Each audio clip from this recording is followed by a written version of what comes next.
नमस्कार मैत्रिणींनो, आज आपण बनवणार आहे पालक पनीरची भाजी। तर अगदी कमी साहित्यामध्ये बनवून तयार होते। कसं बनवायची ते रेसिपी बघूया। तर चला मग त्यासाठी लागणार आहे आपल्याला पनीर आणि पालक स्वच्छ धुवून घेतलेली आहे। आता पनीर तळून घेऊया। आधी जास्त तळायचे आहे आपल्याला, थोडं ब्राऊन होईपर्यंत।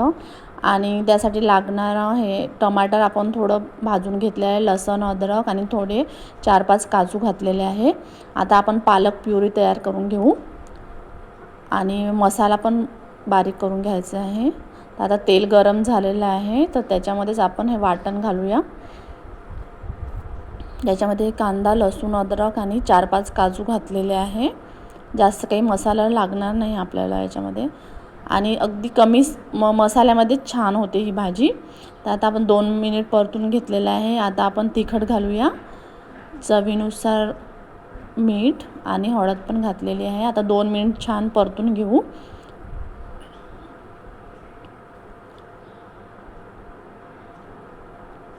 आता आपण यामध्ये तयार केलेली पालकची प्युरी घालायची आहे।